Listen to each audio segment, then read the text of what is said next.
Hola, hola, hola, ¿qué tal? Muy buenas tardes. Bienvenidos a otro programa de Timesa Sports, Radio y TV, el programa del Comité Olímpico de El Salvador. Se nos acaba el año, Evita Linares, otra semana que arrancamos. ¿Qué tal? ¿Cómo te va?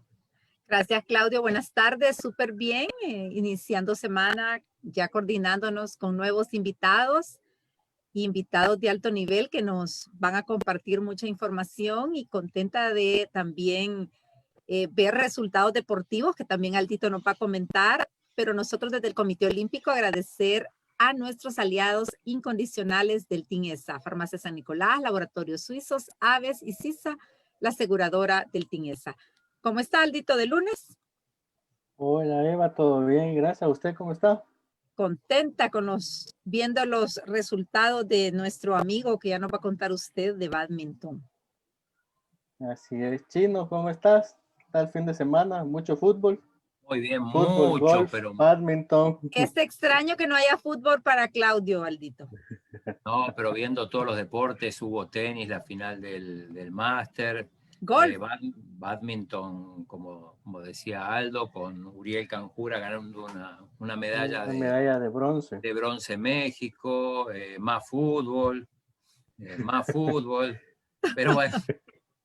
Golf, un poquito de golf, Un poco de golf, no sí, lograste ver. También ciclismo.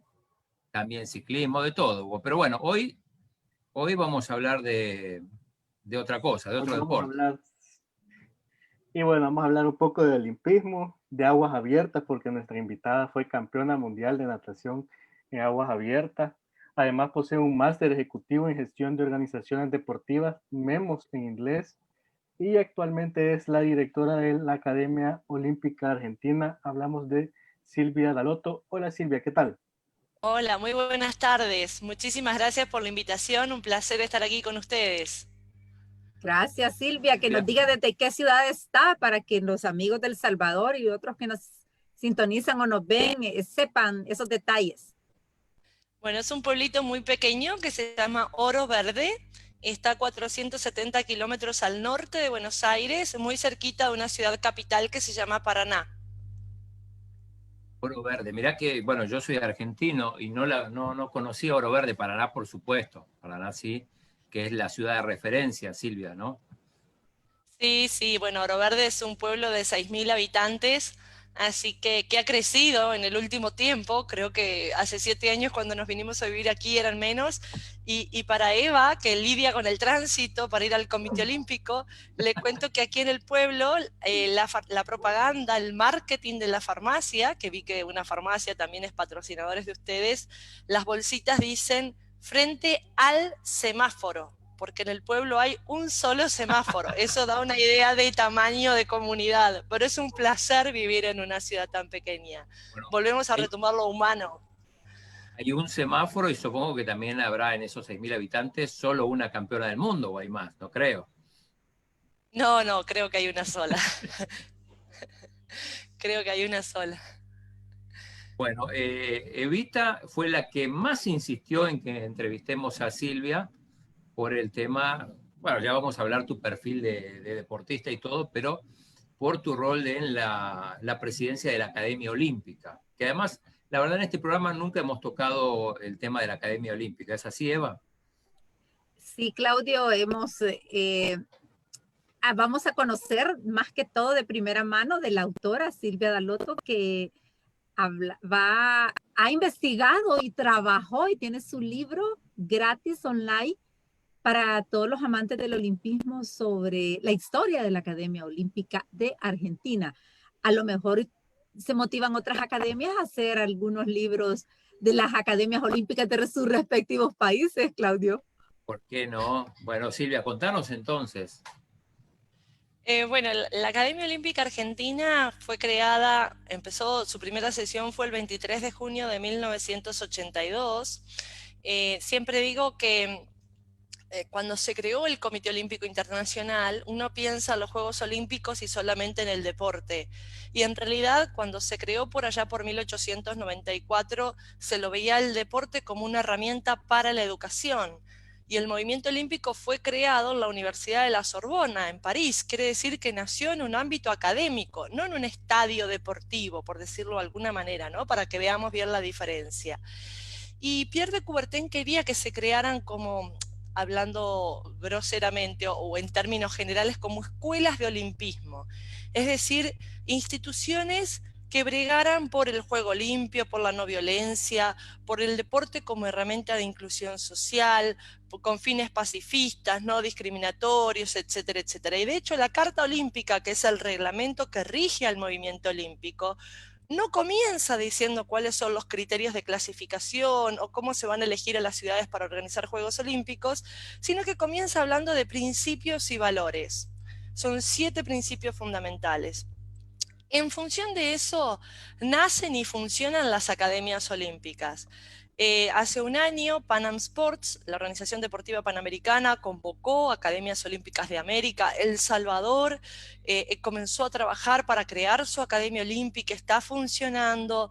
El presidente Palomo está muy convencido de estos proyectos de formación de capital humano en términos de olimpismo. Y en Argentina tenemos una larga historia, tenemos 38 años de Academia Olímpica. Y sucedió que este año yo cumplía 25 años con la academia. Fui alumna, fui disertante, fui coordinadora, fui secretaria, finalmente directora. Y bueno, y lo que hice, como bien dijo la querida amiga Eva, que estuvo en la presentación del libro y que le agradezco, la presentación del libro fue el 6 de noviembre, escribí el libro sobre la historia de la Academia Olímpica Argentina, porque me parece que es muy valioso que las generaciones futuras sepan el origen de este pilar tan importante dentro del Comité Olímpico Argentino, y además porque personas que fueron fundadoras de esta academia todavía viven. Entonces todavía podía chequear información, todavía podía cubrir huecos, todavía podía recurrir a aquellos que la vivieron en primera persona, porque yo la viví desde el año 95 en adelante, pero anterior a eso solamente sabía lo que me contaban. Y bueno, hice un trabajo académico que requirió leer las memorias institucionales del Comité Olímpico Argentino desde el año 1954 hasta la actualidad, todos los informes de las Academias Olímpicas Internacional, para ver qué argentinos habían participado en los distintos eventos. Y bueno, y el libro está en www.silviadaloto.com.ar, que es un sitio web desde donde se puede descargar de manera gratuita. Y así es porque fue un proyecto personal, y además yo no consideraba ético, siendo la directora de la Academia Olímpica, escribir la historia de la Academia Olímpica y venderla. Así que lo financié personalmente, el libro es solamente en formato digital. También, honestamente, por una cuestión de costos, sabemos que imprimir es muchísimo, y además, claro, y además en términos de distribución es más complejo. Así que bueno, es un trabajo estéticamente limpio, prolijo, a mí me parece que es agradable a la lectura, y que recopila la historia de nuestra Academia Olímpica Argentina. Y fue rescatar la memoria de nuestra institución, hacer un homenaje de alguna manera con este rescate a todos aquellos que fueron parte de esta historia y sentar las bases para las generaciones futuras. Así que esa es en la Academia Olímpica Argentina, mi última gran contribución por este año. Espero seguir haciendo otras, pero bueno, soy intelectualmente bastante inquieta y me dio mucha felicidad este proyecto. Fue mucho trabajo, pero me dio mucha felicidad hacerlo. Silvia, decías que te incorporaste a la academia en el año 95, ¿correcto? Sí. Esto coincide, no sé si tiene algo que ver con los Juegos de Mar del Plata, los Juegos Panamericanos, o es solo casualidad. No, es solo casualidad, porque en nuestra Academia Olímpica Argentina tiene una sesión anual a la cual se convocan una mujer y un varón de cada provincia. En la Argentina tenemos 23 provincias y una ciudad autónoma, ¿no?, que es la de Buenos Aires. Y además referentes de las federaciones nacionales, pero tienen que tener entre 20 y 34 años. Por la provincia de Entre Ríos, de la cual yo era oriunda, viajé a esa sesión del año 95, y representando a mi provincia, y ahí fui seleccionada para ir al año siguiente a la Academia Olímpica Internacional. Y fue muy importante en mi vida, y lo relato en el libro, igual espero que lo lean el libro después, pero bueno, les cuento un pedacito de esa historia, que yo venía ya de hacer en ese momento 6 circuitos mundiales de maratones de natación de aguas abiertas. Es tu Y deporte. eran competencias, sí, pero eran competencias entre 5 y 12 horas en mares, ríos y lagos, para los cuales había que entrenar muchísimo, y la verdad es que ya empezaba a pensar en mi retiro deportivo. De hecho, voy a la Academia Olímpica Internacional en el año 96, de ahí me voy a la Universidad de Laval en Quebec a entrenar el último mes, compito las últimas 3 maratones, termino segunda en el circuito mundial y me retiro. Pero la academia llega en un momento que me sirvió como un puente, ¿no? Esa transición en donde uno, a pesar de tener estudios, deja de ser deportista para pasar a la vida real, como digo yo, ¿no? A esa vida en donde ya los logros no dependen solamente del esfuerzo de uno, ni las oportunidades solamente del esfuerzo de uno, donde uno tiene que interactuar con una sociedad bueno, que también es una competencia, pero con reglas a veces menos claras que en el deporte. Y bueno, la Academia Olímpica le puso palabras a muchas de las experiencias que yo había tenido como deportista. Y además, siendo deportista, nunca nadie me había hablado de los valores olímpicos, del movimiento olímpico, de la filosofía del olimpismo. Así que yo siempre digo que fue bueno porque al ponerle palabras a mi experiencia, pude capitalizar mejor lo que había vivido dentro del agua. Así que muy agradecida por esa oportunidad que en ese momento tuve y que después siguió marcando mi vida. Silvia, y ya en datos, en el libro menciona los presidentes de la Academia Olímpica de Argentina, también los alumnos que han asistido a las sesiones nacionales e internacionales. Si nos puede mencionar un poco esas cifras y cómo fueron construyendo todos esos datos. Bueno, del año 95 para acá, yo tenía mucha de esa información porque o sea, el primer presidente fue Echeverría, Alberto Echeverría, quien yo no conocí. Echeverría tuvo en el año 91 un episodio de salud durante la sesión de la Academia Olímpica Argentina, y el segundo presidente fue Juan Carlos Uriburu. Y yo fui asistente de Juan Carlos Uriburu. Entonces, mucha de la información que él tenía la heredé yo, y luego fui la asistente del presidente siguiente, que fue Julio Casanello, y la secretaria de la doctora Morea, que fue presidente 10 meses, y luego de Mario Moxia, que creó el cargo de directora, y bueno, y fue aprobada mi designación durante algo así como 10 años, y actualmente el presidente Marino. Entonces, había mucha información de la cual, al haber sido parte durante 25 años de los 38 de la academia, en muchos yo había tenido directamente que ver, ¿no? Inclusive creando algunos de los programas. Pero anterior a eso, la información, te reitero, fue una investigación sobre documentos institucionales. O sea, el Comité Olímpico Argentino, como toda organización civil no gubernamental, a fin de año tiene que presentar su memoria y balance. Y dentro de la memoria están todos los actos institucionales que se llevaron a cabo ese año. Y en esa memoria siempre figuraban quienes habían ido a Olimpia. Y en épocas en donde esa información quedaban huecos, también recurría a la documentación que existe y que está disponible en Internet en los archivos de la Academia Olímpica Internacional, que tiene sede en Grecia.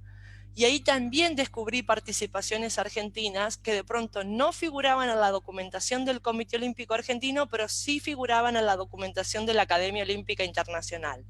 Así que todo lo que está en el libro tiene un sustento documental, absolutamente todo. No hay nada de versiones, de me contaron, sino que hay un documento que lo respalda. Inclusive hay un momento en donde durante la presidencia de Pablo Cañazo, presidente del Comité Olímpico Argentino, no se publicaban temas vinculados al olimpismo. Y no sabemos si es porque no lo pude chequear, no hubo forma de chequearlo a eso, si es porque no se hacían actividades vinculadas al olimpismo o porque no les pareció a los dirigentes de esa época ¿Qué año era importante eso? ponerlos en la memoria. Y antes del año 77, del 73 al 77.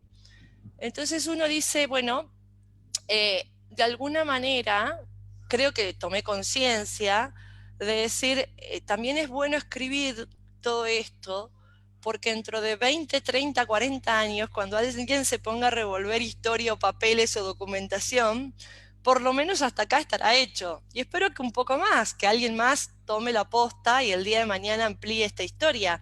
Pero bueno, reitero, encontrar la documentación no fue fácil, pero lo conseguimos. Mi asistente Sebastián O'Donnell me ayudó en esa búsqueda del tesoro. No sé si conocen el juego, que a veces es un poco encontrar lo que está escondido y a partir de ahí reconstruir la historia.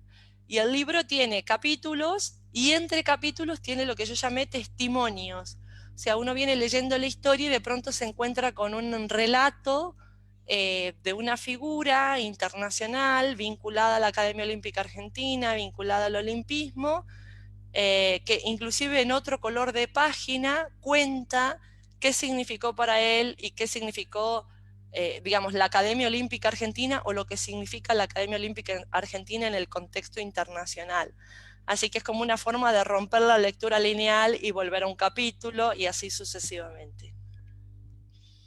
Ya vamos a volver al rol de la Academia Olímpica, la Argentina, la internacional, pero me quedaron algunas dudas cuando contabas algo de tu etapa como atleta. Primero, hace unos días hablamos con un entrenador justamente de aguas abiertas, no sé si fue el viernes o el jueves pasado. El jueves pasado. El jueves, sí, y ya con Rodrigo Guerra, ¿no? Entonces, Exacto. ya 10 kilómetros nos parecía una eternidad y bueno, nos contaba que algunos salían con hipotermia. Entonces mi pregunta es, ¿cuánto es un maratón de aguas abiertas? Bueno, en aquella época los maratones tenían que tener como mínimo 5 horas de duración. Entonces estas carreras que estamos hablando que eran por el circuito de la FINA, de la Federación Internacional de Natación, llamaba un Grand Prix, era desde Capri hasta Nápoles, o carreras en los lagos canadienses con agua a 14 grados sin poder utilizar trajes de neopren, eran la vuelta a la isla de Ápsico en el Atlantic City, era Hernandarias, Paraná, aquí en el río Paraná, en un río que es caudaloso, porque igual eran 88 kilómetros y eran 10 horas de nado. Entonces eran todas competencias muy extensas de duración. El tema fue que cuando Aguas Abiertas quiso incorporarse al circuito olímpico, porque no estaba en el programa de los Juegos, claro, televisivamente no era vendible, porque nadie compra un evento de 10 horas de duración y es más, si lo transmitís, nadie lo sigue. Entonces fueron adaptando la especialidad y finalmente derivó lo que hoy se considera Aguas Abiertas, que desde el año 2008 forma parte del programa de los Juegos, debutó en Beijing 2008, que es la prueba de 5 y 10 kilómetros, y en los mundiales 25. Pero 10 kilómetros es la distancia olímpica por esto de que se puede hacer en un circuito bollado, la gente lo puede ver, televisivamente se puede seguir, o sea, no tiene nada que ver lo que hoy vemos como Aguas Abiertas a lo que yo hice como Aguas Abiertas. ¿Cómo se hace con la temperatura? Hoy lo pasan mejor. No, pero ¿cómo se hace con esa temperatura ahí en Canadá, por ejemplo, como decías, tantos kilómetros y con el agua tan fría, sin traje? ¿Se acostumbra uno o realmente la hipotermia se sufre? Yo tuve 3 principios de hipotermia en mi carrera deportiva. Yo nadé un total de 50 maratones. Con el agua fría lo único que podías hacer era subir de peso, como las ballenas, ¿no? La capa de grasa es lo que te aísla del frío.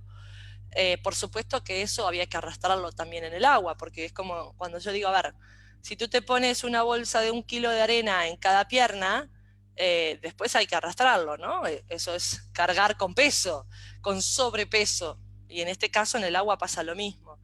Pero bueno, la preparación mental, a veces cuando uno se tiraba al río Peribonka, que es un río de deshielo en Canadá, que es el que desemboca al lago San Juan, no te puedo decir, te pincha, te quema, se te corta la respiración, o sea, era increíble. Yo a veces cuando miro para atrás y me acuerdo de estas cosas, digo, fue como la vida de otra persona. No puedo creer que cómo era en la búsqueda del objetivo que uno con la cabeza manejaba tantas cosas.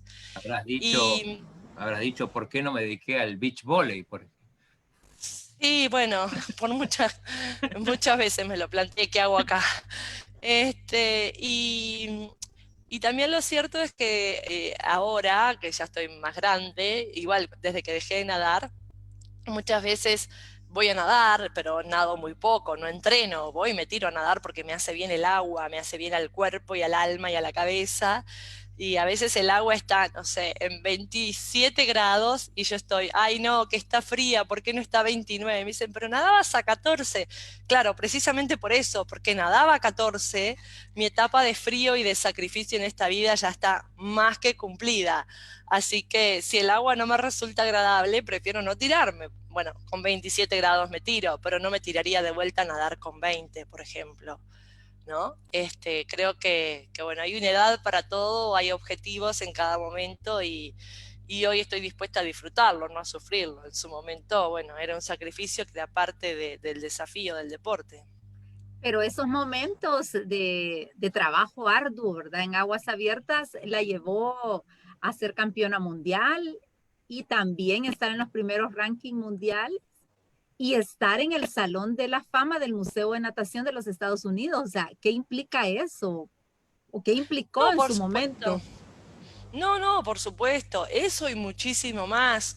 Yo vengo de una familia muy humilde, nunca hubiera viajado alrededor del mundo, nunca hubiera aprendido idiomas, nunca hubiera tenido amigos en muchos lugares como el día de hoy mantengo si no hubiera sido por la natación.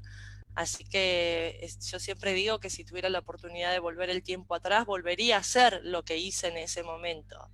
Eso no significa que hoy, con casi 50 años, quiera nadar en agua de 14 grados. Entonces, estoy muy agradecida a las oportunidades que tuve, a los sacrificios que hice, a los esfuerzos, a los objetivos, a los logros. Forman parte de mi vida, estoy muy orgullosa de ello. Y reitero, fue una etapa maravillosa, absolutamente maravillosa, la cual conseguí mucho más de lo que alguna vez hubiera pensado que iba a conseguir. Silvia, ¿sos profesora de matemáticas y física además? Sí, además. Eh, Te gustan las cosas difíciles, ¿no? bueno, eso es un tema que debería trabajar algún día con un psicólogo. Nunca nada fácil. Siempre el camino del esfuerzo. A veces me gustaría que me vinieran las cosas un poco más fáciles, pero no sé si a veces las elijo o vienen. Lo cierto, bueno, como les comentaba recién, yo vengo de una familia clase media baja y podía estudiar lo que pudiera estudiar en mi ciudad. No podía trasladarme a otro lugar. Y bueno, a mí me gustaba, de hecho yo el colegio secundario, lo que llamamos aquí, era bachiller con especialización en físico y matemática, había elegido esa en tercer año del colegio, a los 15 años uno tenía que definirse por biología, ciencias humanísticas o físico-matemático. Yo he elegido físico-matemático. Cuando termino el colegio, estudio el profesorado a la par mientras hacía el circuito mundial de aguas abiertas, así que me recibí de profesora de matemática, física y cosmografía. Años después hice una tecnicatura en deportes con especialización en natación, porque tuve una escuela de natación durante algunos años. Años después hice la maestría en gestión de organizaciones deportivas olímpicas. Y después lo último que hice fue la licenciatura en educación. Así que sí, he estudiado. Y bueno, hoy en día creo que es parte del perfeccionamiento continuo, ¿no? O sea, la educación no se termina cuando recibís el primer título, sino que uno tiene que estar eh, capacitándose para poder seguirle el tren a los cambios que esta vida moderna nos impone. Y justamente hablando de educación, en el libro menciona la parte de los valores, de la educación, tanto para entrenadores, dirigentes y atletas, que obviamente es clave en las academias olímpicas, pero en especial de la Argentina. ¿Qué nos puede contar? Sí, porque lo que sucede es que muchas veces todo esto de la educación olímpica, sobre todo en el alto rendimiento, los atletas, los entrenadores, los dirigentes no le prestan demasiada atención, como si fuera algo filosófico, de poca aplicación práctica. Y en realidad lo que he tratado de a poco desde hace 3 años esta parte es de hacerles ver a los entrenadores que, por ejemplo, pueden entrenar a sus atletas durante años en la búsqueda de una clasificación olímpica, y si de pronto durante los Juegos Olímpicos postean en sus redes sociales algo contrario a los valores olímpicos, algo discriminatorio, ofensivo por color de piel, religión, sistema cultural, económico, país grande, país chico, color de piel, lo que sea, ese atleta automáticamente es descalificado de los Juegos. Entonces uno a veces dice, cuidado, porque a veces creemos que las sanciones tienen que ver con un dopaje, que por supuesto no hay que doparse, o las sanciones pueden tener que ver con un acto de violencia, pegarle a un árbitro, pegarle a un rival, que por supuesto tampoco puede suceder, pero a veces simplemente con que desde este celular uno en una red social postee algo, inmediatamente puede significar quedar expulsado de los Juegos. Entonces, por eso es importante conocer los valores olímpicos, por eso es importante conocer el movimiento olímpico, y en el ámbito de la dirigencia deportiva, porque es muy importante que además sepan cuáles son las vías institucionales, porque a veces cuando la gente habla de Juegos Panamericanos creen que es lo mismo que campeonatos panamericanos, o Juegos Centroamericanos y campeonatos centroamericanos, y no es lo mismo, no es el mismo evento, no tiene el mismo concepto, no tiene la misma regla. Entonces los Juegos corresponden al ciclo olímpico, son todos los deportes al mismo tiempo en un mismo lugar. Los campeonatos no, son por disciplina en distintos espacios, en distintas ciudades, en distintos momentos. Y esto parece mentira, pero muchas veces no está tan claro. Entonces, bueno, en términos de educación, siempre, si uno tiene la humildad de saber que siempre hay algo para aprender, y yo no me las sé todas, por supuesto, pero bueno, lo poco o mucho que sé, creo que debo compartirlo, y sobre todo con aquellos que trabajan tanto para que nuestro deporte, cualquier país que sea él, tenga sus mejores exponentes. Así que bueno, la Academia Olímpica Argentina organiza sesiones para adultos, también para mayores de 35 años, ha organizado una sesión para periodistas, y bueno, y en eso estamos, trabajando siempre.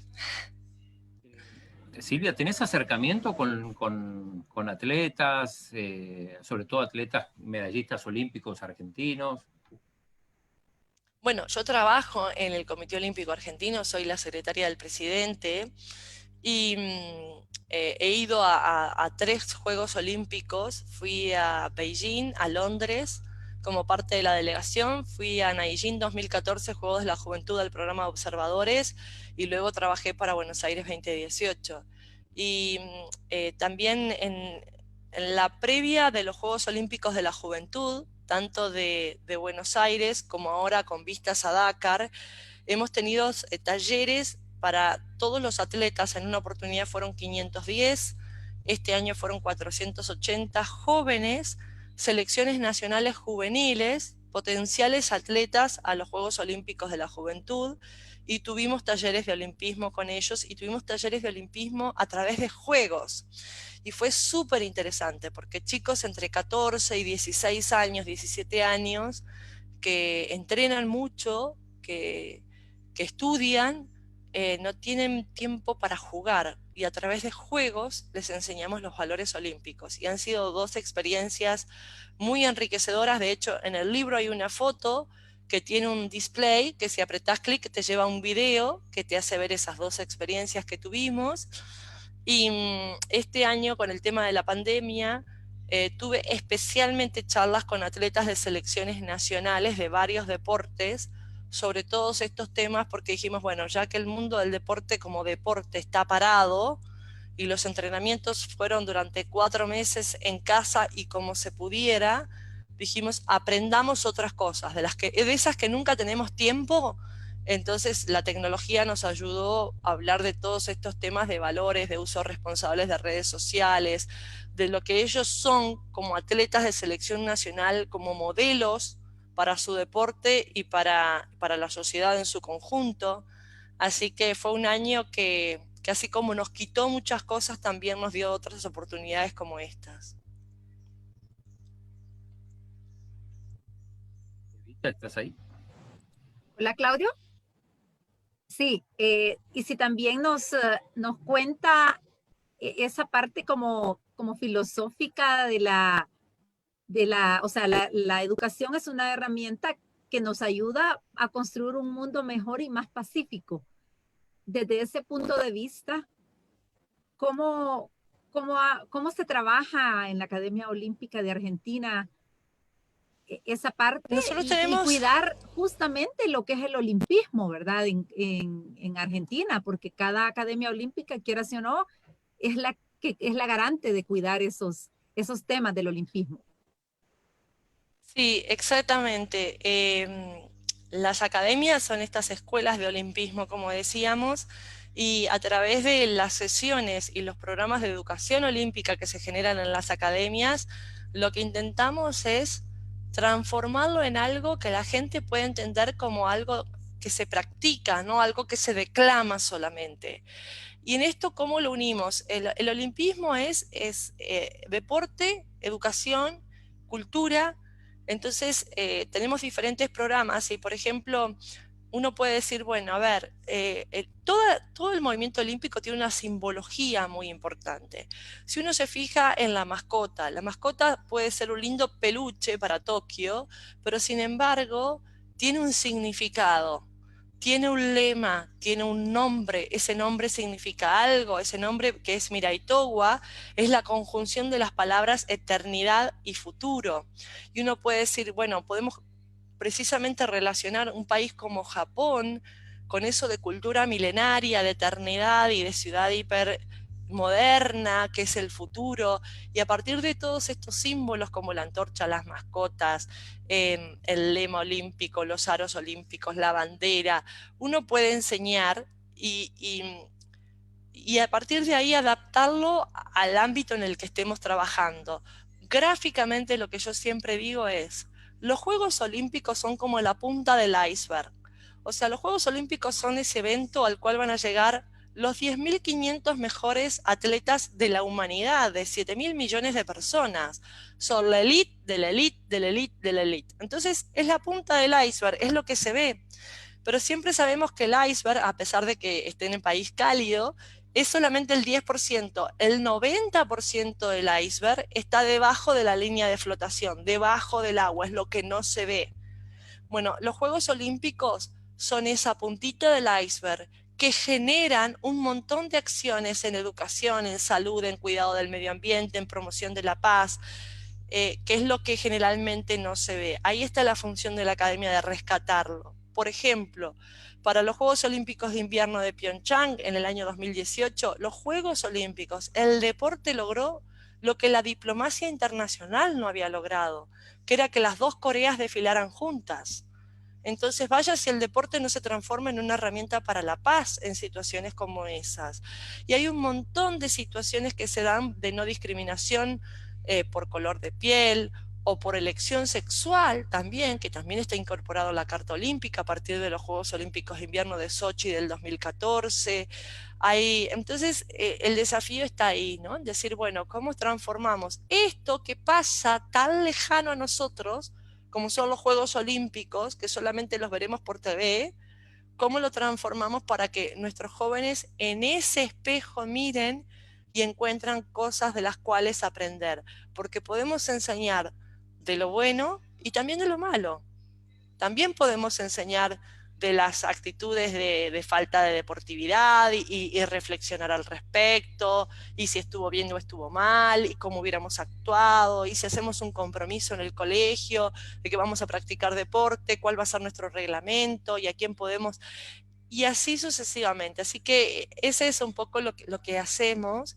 y es el desafío permanente, transpolar lo que se llama en educación transpolar didácticamente, ver cómo transformamos ese contenido en algo de valor para los chicos con los que estamos trabajando. Y se puede trabajar en todos los niveles, esto no es solamente alto rendimiento. Inclusive, si me permiten me extiendo un poquito más. Sí. Fíjense que una de las, en toda América, sobre todo Latinoamérica o Centroamérica y Sudamérica, está poco desarrollado, y es algo por lo cual yo vengo bregando y hemos creado un centro de estudios olímpicos, para que los Juegos Olímpicos y el movimiento olímpico sea tomado como ámbito de investigación y estudio en las universidades, porque cualquier carrera puede estudiar, cualquier alumno puede hacer su tesis para recibirse, para obtener su título de grado, tomando como fuente de investigación los Juegos Olímpicos. Se pueden investigar desde las instalaciones deportivas, el cuidado del medio ambiente, el avance de las comunicaciones, la tecnología, la sociología, la psicología. O sea, es mucho más que un evento deportivo. Es mucho más que un evento deportivo. Hasta desde la política se pueden estudiar los Juegos Olímpicos. Y si no, veamos la historia con boicots, que fueron movimientos políticos dentro de del marco de los Juegos Olímpicos. Así que hay paño para muchas cosas y bueno, creo que son muchas áreas que uno puede trabajar y puede investigar y puede desarrollar a través de este tema. Silvia, además sos jueza de aguas abiertas. Fui... Sí, por el además. Tuve como 4 vidas, me parece, ya a esta altura. Bueno, cuando me retiré de la natación, me involucré en la dirigencia y en poquito tiempo hice carrera, estudié, en poquito tiempo pasé a ser árbitro de la Federación Internacional. Sí, fui árbitro para maratones en campeonatos mundiales, sudamericanos, en carreras del Campeonato del Mundo aquí en Argentina. Fui árbitro de la Federación Internacional durante varios años. Ahí es más fácil porque ahí no tenés que meterte al agua. No, claro, ahí iba arriba de una lancha. Pero era muy exigente también, ¿eh? Porque bueno, como todo, ¿no? Si uno se lo toma con responsabilidad, porque, bueno, hay competencias que no son fáciles, donde las embarcaciones del público se meten entre los nadadores, donde hay que cuidar mucho el tema de la seguridad. Uno es responsable de las vidas que están en el agua, ¿no? Entonces, pero fue una linda etapa también. Fue una etapa que la disfruté muchísimo y un día, creo que había cumplido 40 años o estaba por cumplir 40 años, y me acuerdo porque me desperté un domingo a la mañana y tenía que arbitrar una competencia que me iba a significar estar 12 horas arriba de una lancha, bajo un calor intenso, y dije, la verdad, lo he disfrutado, lo he hecho bien, nunca he tenido ningún percance, y eso que en algunos momentos no la había pasado bien, pero digamos que siempre había salido con un balance positivo. He arbitrado en todos los niveles, reconocida por la FINA, árbitro en campeonatos mundiales. Si hoy sale bien, hoy me retiro. Y salió bien y me retiré. Pero creo que eso también es importante, ¿no? Cuando somos deportistas, árbitros, dirigentes, cerrar ciclos, no que los ciclos nos cierren a nosotros. Entonces creo que en ese sentido también fue, reitero, otra etapa en la que dije fue muy bueno, no volvería a hacerlo, pero fue muy bueno mientras lo hice. Silvia, y de esas experiencias, tanto como atleta, ahora las nuevas generaciones, por ejemplo, ¿qué les podemos decir para que no se rindan y que esos valores del olimpismo estén presentes en sus carreras deportivas para que logren el sueño de ir a Juegos Olímpicos? Bueno, justamente hoy lo hablaba con una amiga de Perú, así que hoy estoy bastante internacional, no sé por qué se me juntan dos eventos, pero yo creo que el deporte nos da herramientas que nos sirven para toda la vida, porque el deporte lo que nos enseña con estos objetivos que nos planteamos permanentemente es que la resiliencia, ¿no? Esto de superar las adversidades, esto de no conseguirlo y volverlo a intentar, y si lo conseguimos de ir por más, y nos enseña de los procesos, ¿no? A ser pacientes, a trabajar, a ser perseverantes, a ser consecuentes, a volver a intentarlo. Y la vida después es así, porque uno no consigue un título universitario sin sentarse cientos de horas en una silla a estudiar, y uno no consigue o no sostiene un trabajo si no es con dedicación y con esfuerzo y con compromiso. Y creo que lo que nos deja el deporte es eso, ¿no? Nos deja amigos, nos deja logros que son importantes, nos deja satisfacciones, nos deja alguna herida de algo que quisimos conseguir y nunca lo logramos, por supuesto, pero también nos enseña después para la vida, que la vida también es así. Y en este año, cuando me tocó hablar con atletas de selecciones nacionales de Argentina, uno de los conceptos que yo descubrí, y, y lo descubrí a través de una serie de Netflix, es esto de las expectativas, ¿no? Creo que los deportistas, mi mensaje mayor a estos atletas argentinos con los que hablé este año, y mi mensaje a los atletas de El Salvador que pueden estar escuchando es, cuidado con las expectativas de los demás. Creo que lo importante es cubrir las expectativas propias, pero no las de los demás, porque a veces nosotros sabemos que aún dando lo mejor de nosotros no vamos a ganar un campeonato. Y entonces, pero tenemos al otro que nos dice, y vas a ganar, y nos carga una mochila, y nos carga una presión que es difícil de sostener. Entonces, creo que nadie ha venido a esta vida a cumplir nuestras expectativas, pero tampoco nosotros hemos venido a cumplir las expectativas de nadie.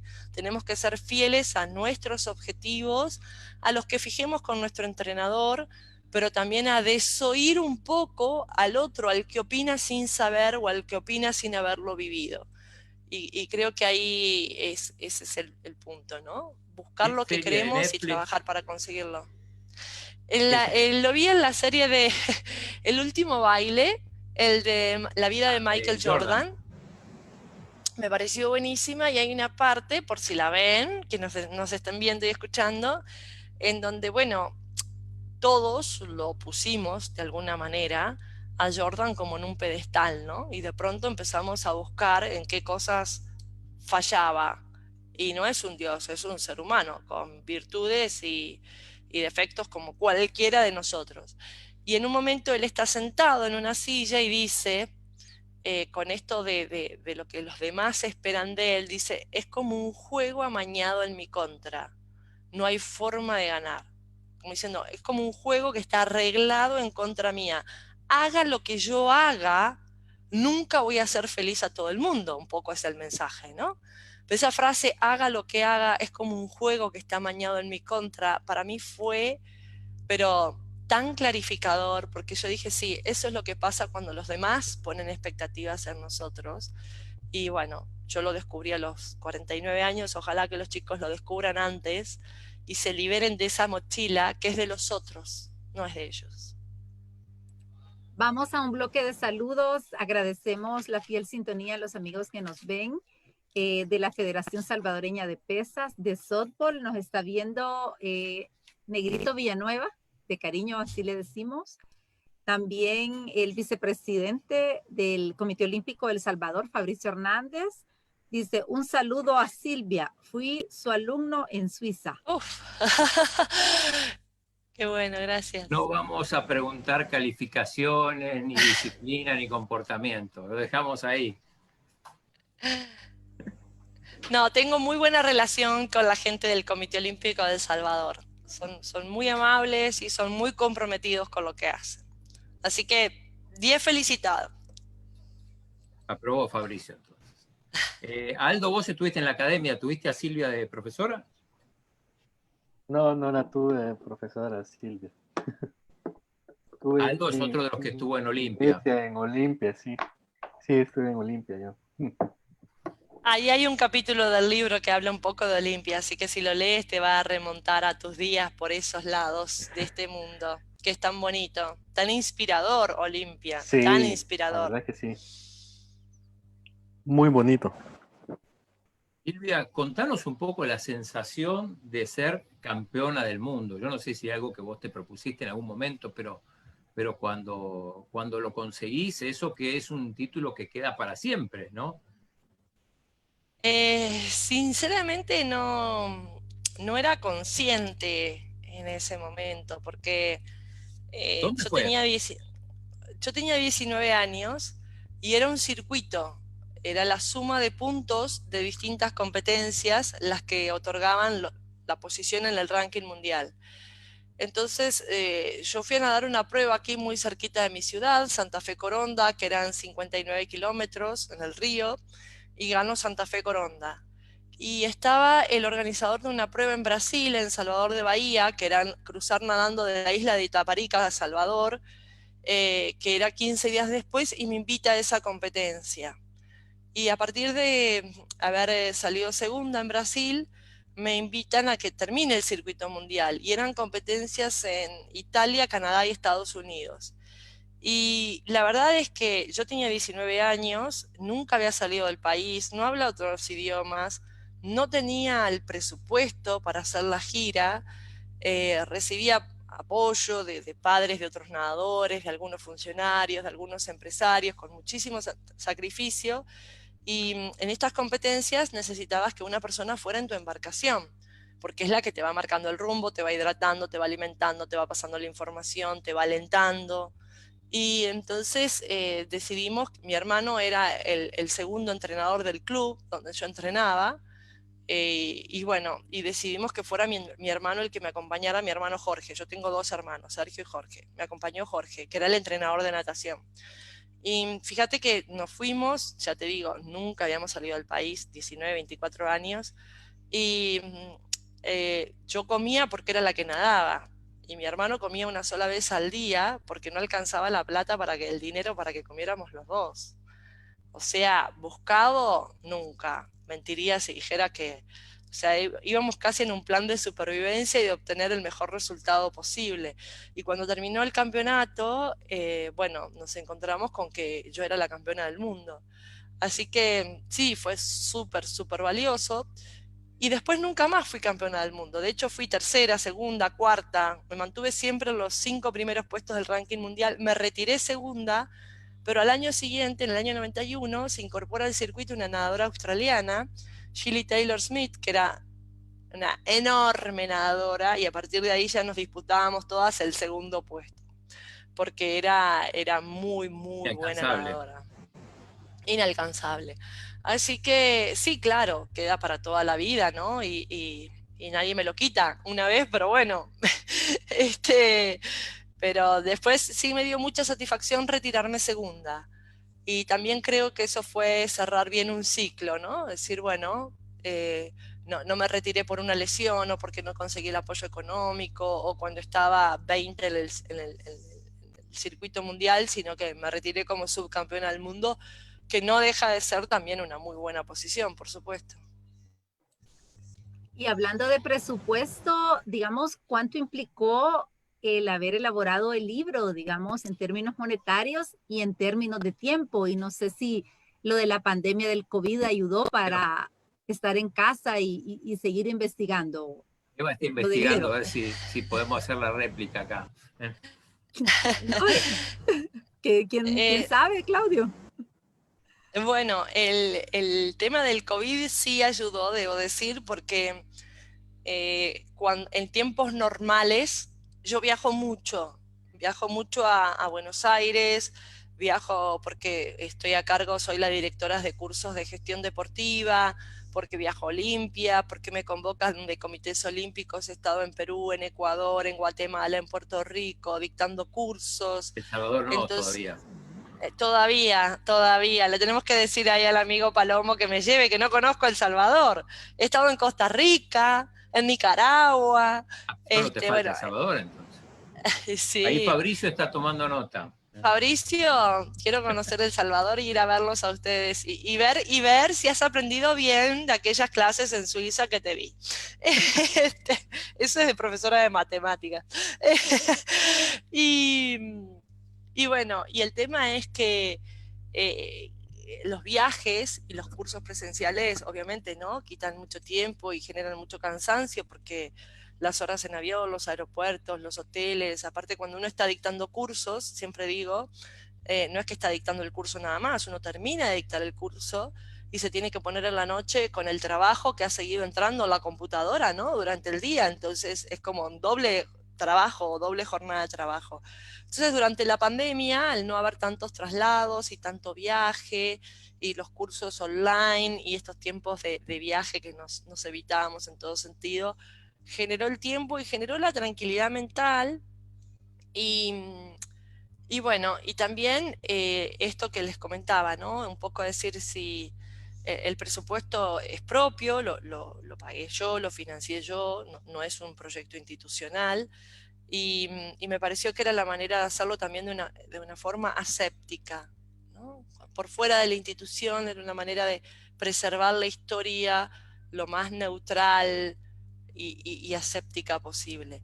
Así que tal vez no sea mucho dinero, depende del presupuesto que uno maneje. Para mí fue el equivalente de casi 3 meses de mi salario. Entonces, si los ponemos en esos términos, fue un presupuesto importante. Pero Más dinero que reitero, cuando fuiste a competir al Mundial, por lo menos. sí, bueno, sí, la verdad es que sí, cuando yo competía los premios eran nada, eran muy, muy pequeños. Así que bueno, pero estoy contenta de haberlo hecho. En esto tuve el apoyo de mi marido también, porque, bueno, hay que destinar el dinero de la casa para un proyecto, ¿no? Que no aporta, que no devuelve después a la casa. Pero en eso tuve un gran apoyo de él. Le dije, mira, quiero hacer este proyecto y lo quiero financiar yo porque me parece que es la manera de hacerlo.